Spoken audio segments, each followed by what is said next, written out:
بسم اللہ الرحمن الرحیم الحمد للہ رب العالمین والعاقبۃ للمتقین والجنۃ للموحدین والنار للکافرین والمنافقین والکاذبین والمارقین والقاسطین والناکثین الصلاۃ والسلام علی رسولہ الکریم محبوب رب المشرقین والمغربین جد الحسن والحسین المکی المدنی القرشی الہاشمی المطلبی الابتحی مولانا و مقتدانا و ہادینا و ناصرنا و شفیع ذنوبنا ابی القاسم محمد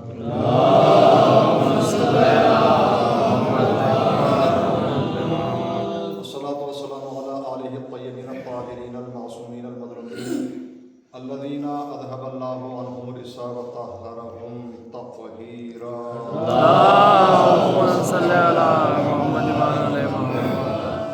ولعنة الدائمة على أعدائهم منكر فضائلهم وغاصب حقوقهم أجمعين من الآن إلى قيام يوم الدين. أما بعد فقد قال الله تعالى وتبارك في محكم كتابه الحكيم وهو أصدق الصادقين وقوله الحق. بسم الله الرحمن الرحيم. يا أيها الذين آمنوا كتب عليكم الصيام كما كتب على الذين من قبلكم لعلكم تتقون. صلوات پڑھیں.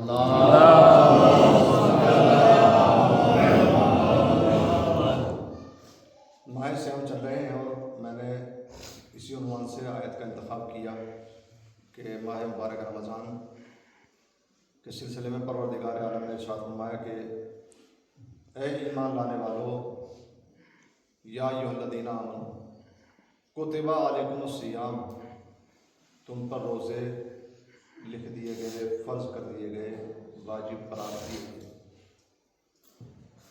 کتب علیکم الصیام کما کتب علی الذین من قبلکم، جیسا کہ تم سے پہلے والی ہستیوں پر، لوگوں پر اور امتوں پر ہم نے فرض کیے تھے. لعلکم تتقون، تاکہ تم صاحب تقوی بن جاؤ، متقی بن جاؤ، پرہیزگار بن جاؤ. اس لیے ہم نے فرض کیے. اب یہ پچھلی امتوں پہ واجب نہیں تھے، بلکہ روزے نبیوں پر فرض تھے. نبیوں کی امت پہ فرض نہیں تھے. مگر یہ کرم ہے اللہ کا کہ اس نے ہمارے نبی کی امت پر روزے فرض کیے تاکہ یہ وہ ثواب حاصل کر سکیں جو انبیاء ما سبق نے ثواب حاصل کیا ہے. یہ کم فضیلت نہیں ہے. دیکھو مولانا صاحب کی موجودگی میں جو ہمارے یہاں پیش نواز ہیں، آپ کے سامنے چند باتیں ماہ مبارک رمضان کے حوالے سے عرض کرنا چاہتا ہوں. چھوٹی چھوٹی باتیں جو آپ سنتے رہتے ہیں اور مسلسل مسابقہ باز اور نصیحتیں آپ سنتے رہتے ہوں گے. تو مجھے جو عرض کرنا ہے وہ یہ کہ یہ ماہ مبارک رمضان جو چل رہا ہے، یہ 1 مہینے کا اللہ کی طرف سے تربیتی کیمپ ہے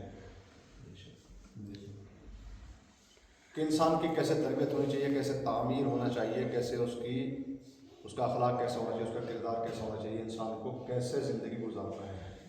روزہ یہ نہیں کہ اللہ تعالیٰ نے فرمایا کہ بھوک اور پیاس نہیں.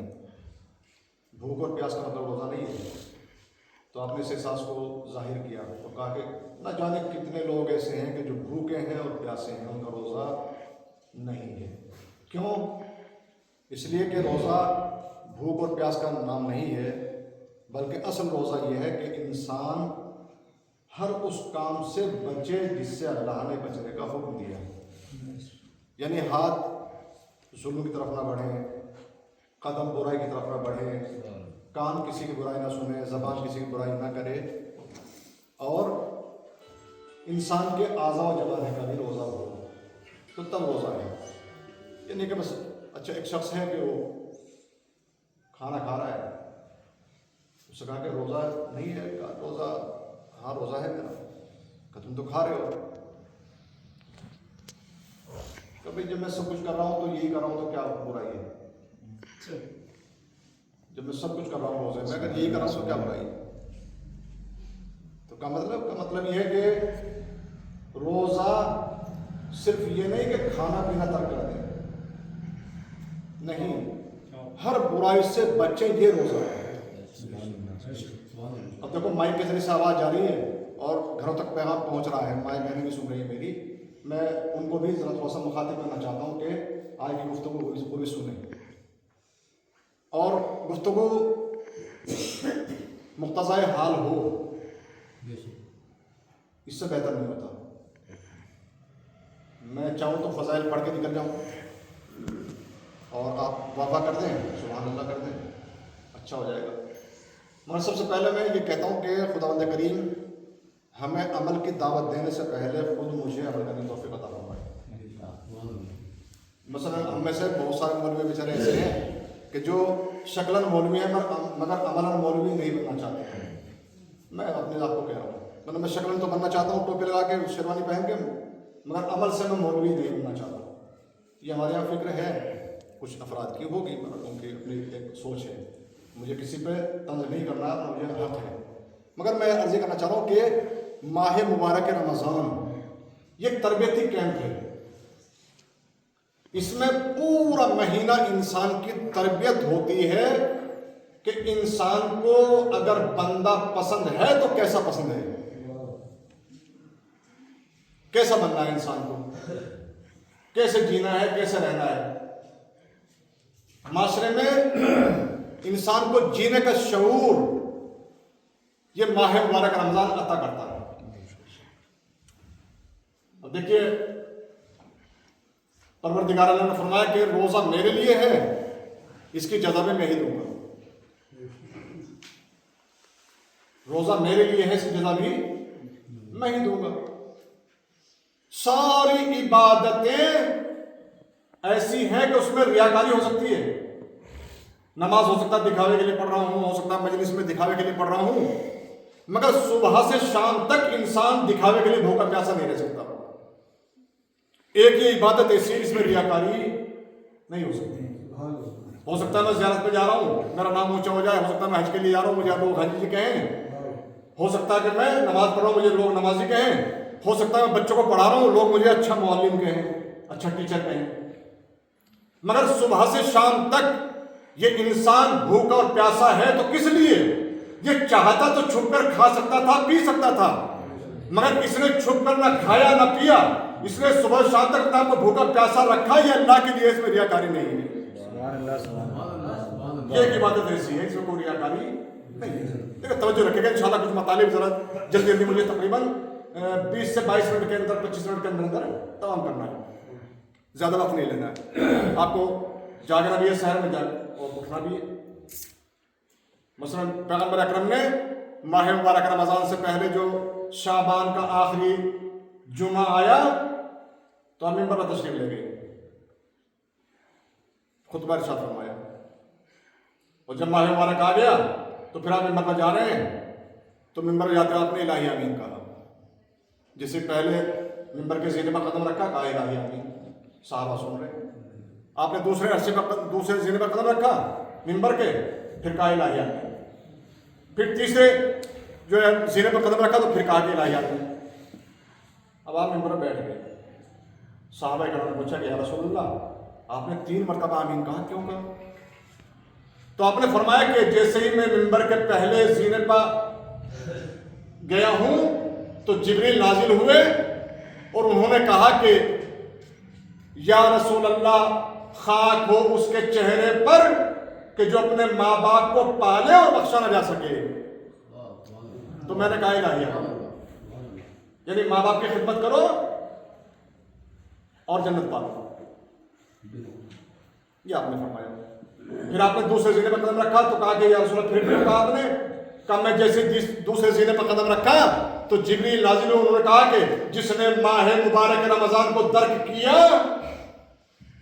اور وہ بخشا نہ گیا اس کے چہرے پہ خاک ہو۔ تو میں نے کہا الہی آمین، کہا اچھا کہا جب آپ نے تیسرے زینے پر قدم رکھا پھر حضور آپ نے کیوں کہا؟ کہا جب میں تیسرے زینے پہ گیا ممبر کے تو جبریل نے آنے کے بعد کہا کہ یا رسول اللہ جس نے ماہ مبارک رمضان کو درک کیا، یہ دوسری بات ہوگی، تو فرمایا کہ جس کے سامنے آپ کا نام لیا جائے اور وہ آپ پہ درود نہ پڑھے اس کے چہرے پہ خاک ہو۔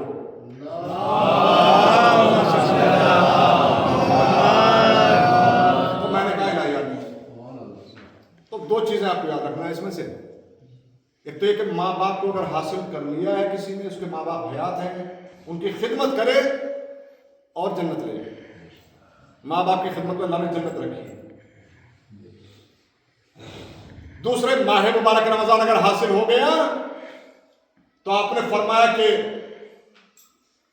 اے لوگوں تمہاری طرف وہ ماہ مبارک آ رہا ہے کہ جس کی ساعتیں تمام مہینوں کی ساعتوں سے بہتر, جس کے اوقات سارے مہینوں کے اوقات سے بہتر, جس کے دن سارے دنوں سے بہتر, جس کی راتیں تمام راتوں سے بہتر, اور جو سب سے بہتر مہینہ ہے, یہ مہینہ اللہ کا مہینہ, میرا مہینہ ہے, اللہ نے فرمایا.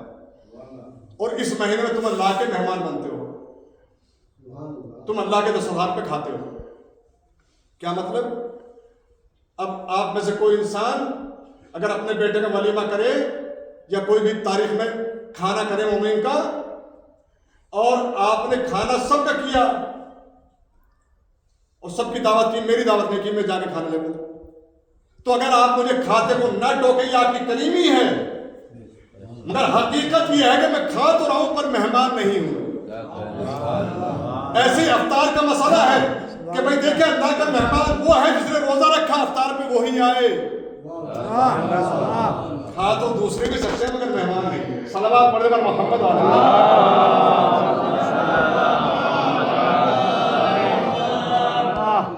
تو اللہ کا کرم ہے کہ اس کھا رہے ہیں تو ہم اللہ کے مہمان بنے. مثلا اگر کوئی آپ میں سے زیارت ہو جائے, اس کو مولا امام رضا کے حرم میں جانا نصیب ہو,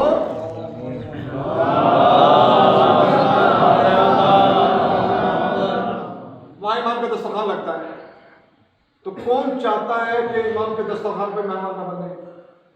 سب کی آرزو, سب کی تمنا ہوتی ہے کہ نماز صبح کے بعد جا کے بس ایک ہال میں جمع ہو گئے اور کہا بھائی یہاں ٹوکے ملے گا, جسے ملے گا بس وہ امام کا مہمان بنے گا. ہمارے قافلے میں بہت سارے لوگوں کے نمبر آئے, ٹوکے ملا, کچھ کو نہیں ملا. تو ہم اپنے زمانے کے ایمان کے مہمان بننا چاہتے ہیں, تو پھر یہ فکر بڑی کیوں نہیں ہوتی کہ ہم اللہ کے مہمان بن جائیں؟ بس روزہ رکھے مہمان بن جائیں, نعمت تو سائیں گے. اب اسی مہینے میں ایک رات آتی ہے جسے شب قدر کہتے ہیں, بس توجہ رکھیے گا. حالانکہ دیکھیں فلسفہ روزہ کیا ہے میں آپ کے سامنے کیا کر سکتا ہوں. روزہ کیوں واجب کیا گیا؟ تو مولا سے پوچھا گیا مولا روزہ کیوں واجب کیا گیا؟ تو روزہ اس لیے واجب کیا گیا تاکہ قیامت کی بھوک و پیاس کا احساس ہو سکے, اور وہاں کی بھوک و پیاس کا احساس کر کے آپ کسی غریب کی بھوک و پیاس کا احساس کر کے اس پر ترس کھائیں, اس پر رحم کریں, اس کی مدد کریں. تو کہا مولا پھر تو امیروں کو ہونا چاہیے تھا, غریبوں کو کیوں ہے؟ اب غریب تو بیچارے پہلے سے بھوکے پیاسے ہیں, پھر تو امیروں کو ہونا چاہیے تھا تاکہ امیر روزہ رکھیں, انہیں غریبوں کی بھوک و پیاس کا احساس ہو. غریب کو تو ہوتا رہتا ہے. تو کہا تیرا سوال صحیح ہے مگر اس میں خرابی ہے. کہ کیا؟ کہ اگر صرف امیروں پہ ہوتا غریبوں پہ نہ ہوتا تو پھر برابری نہ ہوتی, سبحان اللہ, پھر مساوات نہ رہتی. کہ اچھا کہاں؟ کہ پھر دوسرا ایک اور ہے. کہ کیا؟ کہ بات یہ ہے کہ امیروں پہ روزہ اس لیے واجب ہے تاکہ وہ غریبوں کی بھوک و پیاس کا احساس کر کے ان پر رحم کریں. غریبوں پر اس لیے ہے تاکہ وہ روزہ رکھ کے صبر کے عادی ہو جائیں اور کسی امیر کے سامنے ہاتھ پھیلا کے اپنی عزت کو نیلام نہ کریں. صلوات پڑھنے پر محمد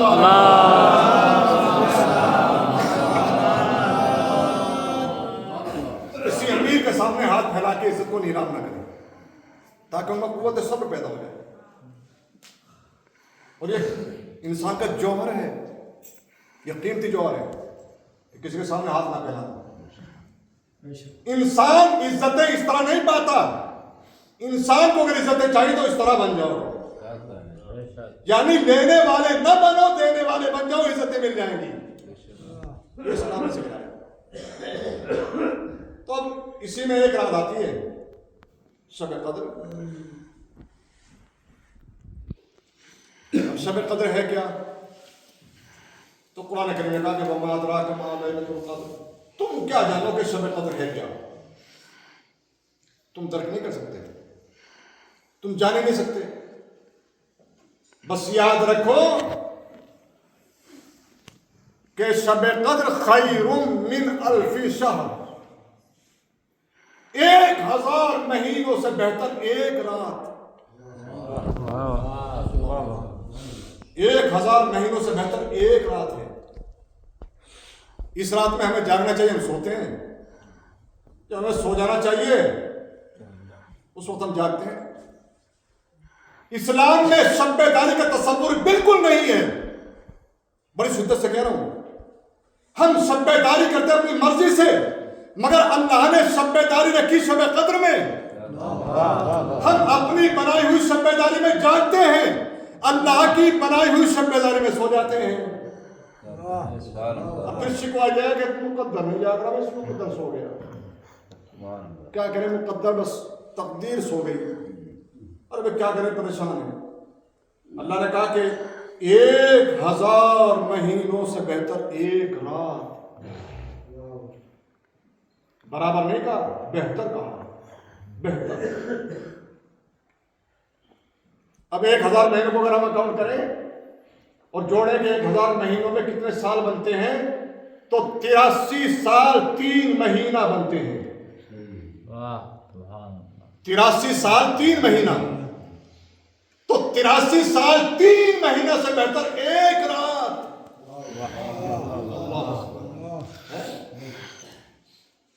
اب 83 سال 3 سال کی عمر نہیں ہوتی آپ 60 70 65 55 50 45، تو نہ جانے کب جو ہے بس اس کا بلاوا آ جائے اور ہم چلے جاتے ہیں، بس بغیر تیاری کے چلے جاتے ہیں، کچھ لے کے بھی نہیں جاتے، جبکہ ہمیں یہاں سے لے کے جانا چاہیے۔ جناب بہلول نے زمین پر رہ کر جنت بنا کے بتایا کہ دیکھو علی کا اصل چاہنے والا وہی ہے جو جنت یہاں بنا لے وہاں جا کے بیٹھ جائے۔ واہ واہ واہ واہ واہ واہ۔ بھائی میں آپ کے سماعتوں کے لیے بات کو آسان کرنے کے لیے کہہ دوں کہ قبر میں سانپ بچھو ہوں گے، وہ آئیں گے نہیں، کہیں سے ہم لے کے جائیں گے، وہ سانپ بچھو ہم ہی پیدا کرتے ہیں، وہ الگ سے نہیں ہوتے۔ اب کبھی آپ نے قبر کھودی ہو، کہیں دیکھا اس میں سانپ بچھو ہیں؟ نہیں، صاف ہوتی ہے بالکل، مگر ہمارے اعمال ایسے ہوتے ہیں کہ ہم پہلے سے انہیں پیدا کر چکے ہوتے ہیں، جیسے بند ہوتی ہے سانپ بچھو آ جاتے ہیں۔ تو جس طرح ہم قبر میں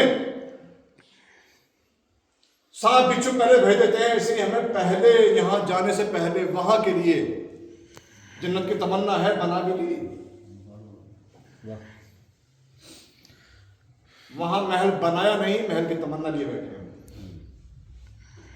نہیں یہاں رہ کے بنانا ہے اور وہاں جا کے رہنا ہے۔ میں پردیس میں رہتا ہوں، میں چاہوں تو وہاں میرے پاس پیسہ ہوتا فریج لے لوں،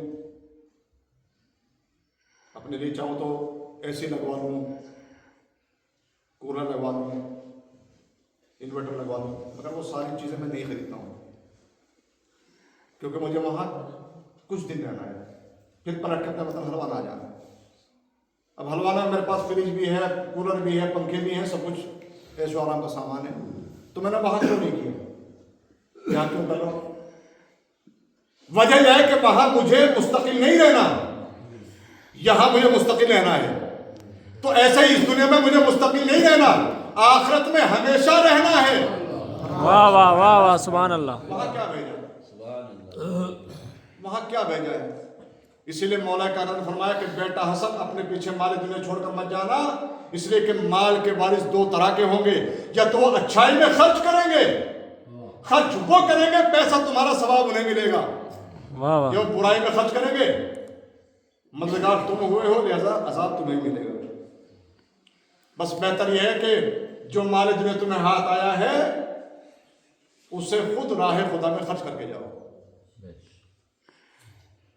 اب ایسا بھی نہیں کہ بالکل گھر جا کے چلا جائے، نہیں، کچھ نیکی کر کے جائے۔ اب 1000 مہینوں سے بہتر ایک رات، بس بات تمام ہو رہی ہے اور مجھے مساج تک جانا ہے. آپ نے پہلو بدلنے شروع کر دیے مگر پہلو نہیں بدلنا. میں آپ کو انشاءاللہ شب قدر بتا رہا ہوں کہ شب قدر ہے کیا.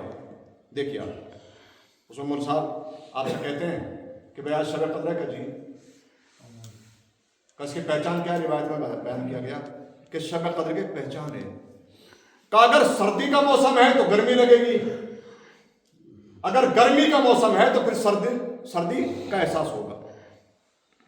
مطلب یہ پہچان ہے. تو یہ نہیں کہ مطلب جو ہے موسم گرمی کا سردی ہو جائے گی, ایسا نہیں ہے. گرمی کا موسم سردی ہو جائے گی, سردی کا موسم گرمی ہو جائے گا, ایسا نہیں ہے نا.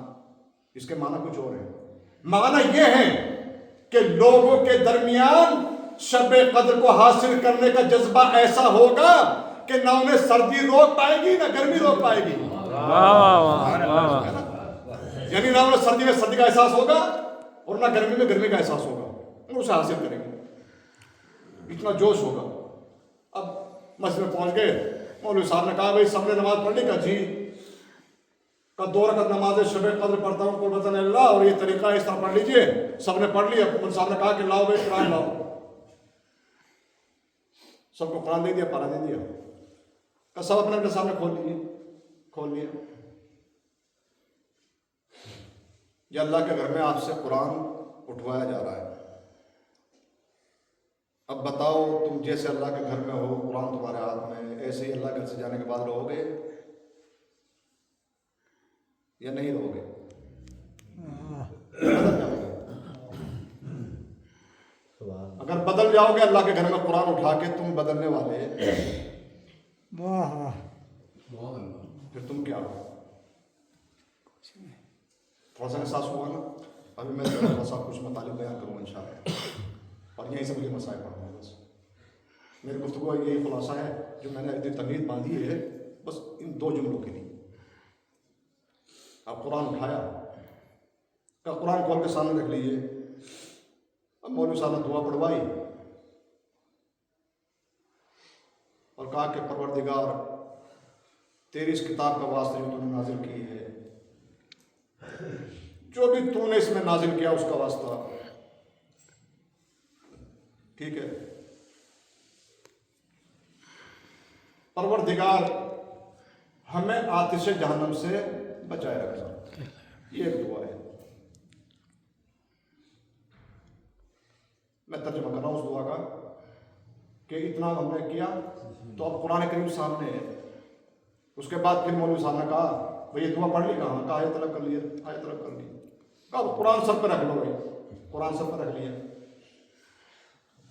پھر مولوی صاحب نے ایک دعا پڑھوائی. اب دعا پڑھوانے بعد کہا کہ بیکا یا اللہ, اے اللہ تجھے تیری ذات کا واسطہ, بے محمد کا واسطہ, بے علی کا واسطہ, بے فاطمہ صلی اللہ علیہ کا واسطہ.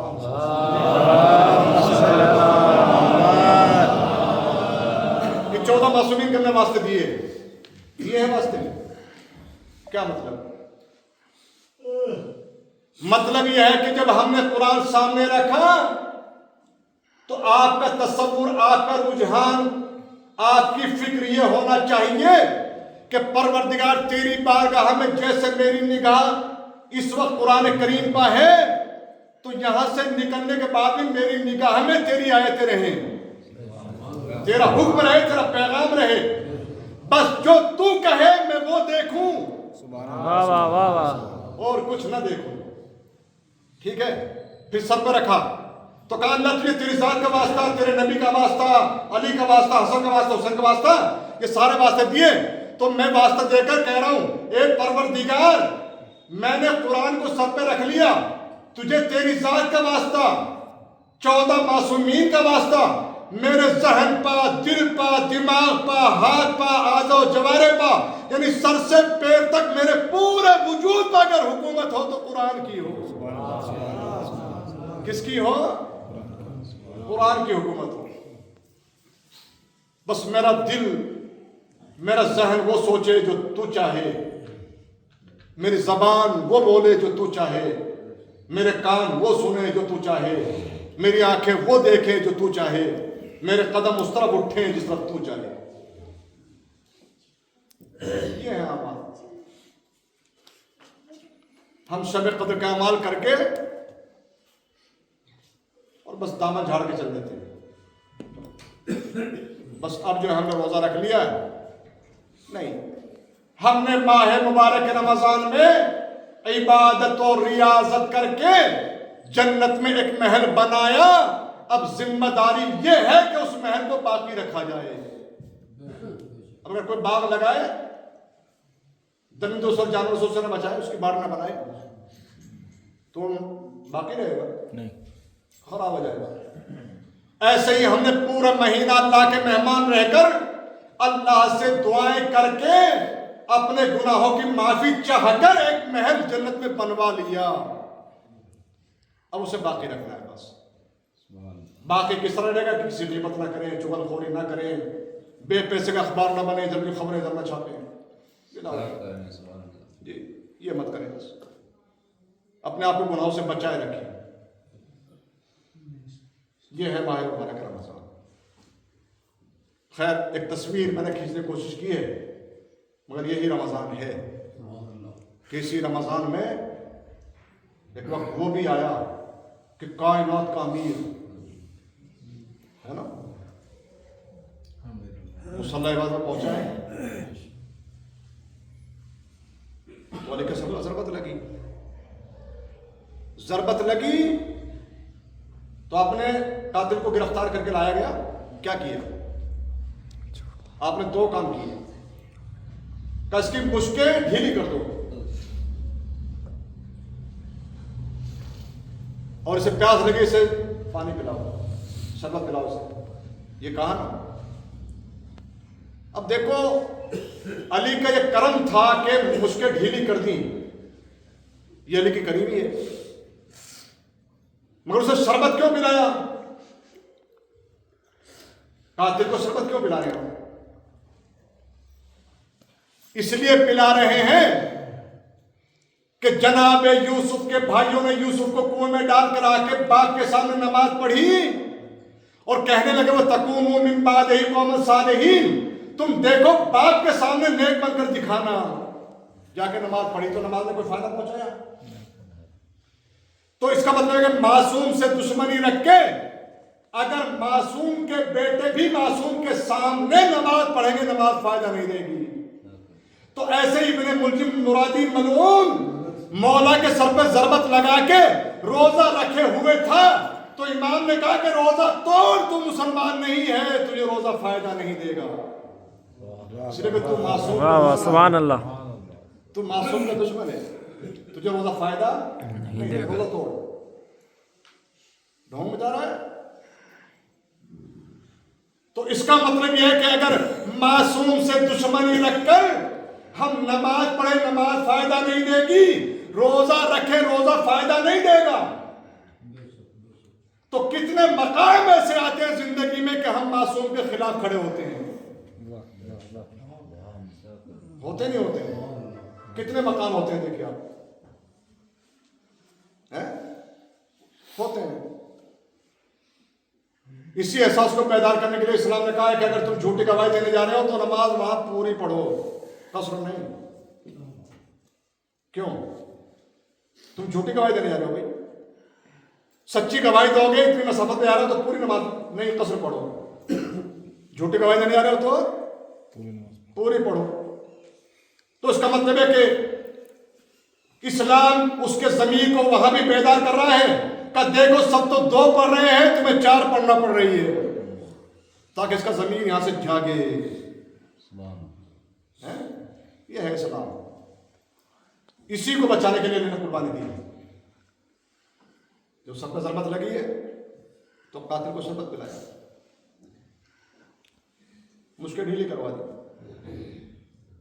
اور علی نے کتنا کریم ہے میرا مولا کہ اپنے بچوں کو وصیت کی کہ بیٹا حسن، یہ گھر میں پلی ہوئی بتیں اگر ان کے آب و دانے کا انتظام نہ ہو سکے تو انہیں آزاد کر دیں، انہیں آزاد کر دینا۔ میں کہوں گا مولا یہ سن 40 ہجری کا کوفہ ہے، آپ جو چاہیے وصیت کر لیجیے، اس میں عمل کر لیں گے، وصیت کرنے والے بیٹے موجود ہیں،